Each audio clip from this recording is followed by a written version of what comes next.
महंगाई, युद्ध और आर्थिक मंदी के बीच आने वाले वित्त वर्ष के लिए और वित्त वर्ष के दौरान भारत की आर्थिक सेहत को लेकर पूर्वानुमान सामने आने लगे हैं। ये पूर्वानुमान इस बात की पुष्टि कर रहे हैं कि आने वाले साल में भारत के लिए चुनौतीपूर्ण रहने वाले मुद्दे क्या होंगे। वैश्विक मंदी की आहट से अभी तक दुनिया में सबसे तेजी से बढ़ती अर्थव्यवस्था रहे भारत के पहिए थमते दिख रहे हैं और ग्रोथ में गिरावट के अनुमान जताए जा रहे हैं। S&P ग्लोबल रेटिंग ने 1 अप्रैल से शुरू हो रहे अगले वित्त वर्ष के लिए भारत की आर्थिक वृद्धि के अपने अनुमान को 6% तक अपरिवर्तित रखा है। एजेंसी ने इसके अगले वित्त वर्ष 2024-2025 और 2025-2026 में बढ़ाकर 6.9% पर पहुंचने की उम्मीद भी जताई है। इसके अलावा S&P ने कहा कि मुद्रास्फीति दर चालू वित्त की 6.8% से नरम होकर 2023-24 में 5% पर होगी।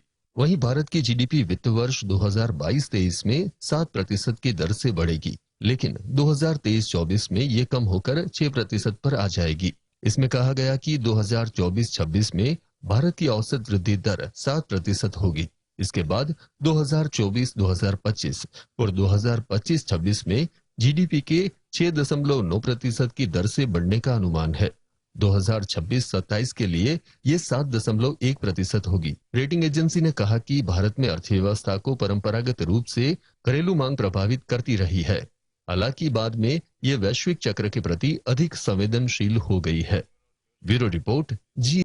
सूरत की कोर्ट ने मानहानि केस में कांग्रेस नेता राहुल गांधी को दोषी करार दिया, लेकिन उससे पहले कांग्रेस के नेताओं ने राहुल गांधी को माफी मांग लेने को कहा था, लेकिन राहुल गांधी ने माफी मांगने से इनकार किया। आखिर क्या है अंदर की बात, देखते हैं रिपोर्ट।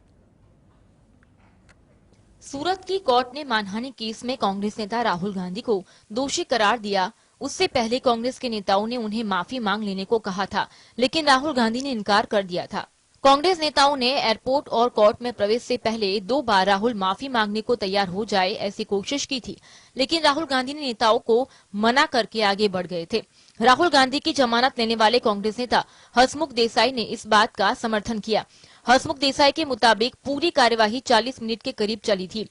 कोर्ट ने फैसला सुनाने से पहले राहुल गांधी को अपनी बात रखने का मौका दिया था। राहुल ने कटघरे में खड़े होकर अंग्रेजी भाषा में अपनी बात रखी और कहा कि कर्नाटक में उन्होंने भ्रष्टाचार के खिलाफ बयान दिया था। Bureau report GSTV। तो इस केस में काफी लंबे वक्त के बाद सजा का ऐलान हुआ। अतीक सहित आरोपियों का इसमें कनेक्शन सामने आया और क्या है सजा और अब कैसे होंगे इन गैंगस्टर्स के हाल, देखिए इसके ऊपर एक रिपोर्ट। आखिर 17 साल बाद उमेश पाल अपहरण केस में दोषितों को सजा का ऐलान हुआ। प्रयागराज की MP MLA कोर्ट ने बाहुबली अतीक अहमद समेत 3 आरोपियों को दोषी करार देते हुए उम्र कैद की सजा सुनाई। कोर्ट ने अपहरण की इस मामले में अतीक के अलावा हनीफ दिनेश पासी को भी दोषी पाया है। कोर्ट ने तीनों पर 1-1 लाख का जुर्माना भी लगाया, जबकि अतीक के भाई अशरफ समेत 7 को बरी कर दिया गया।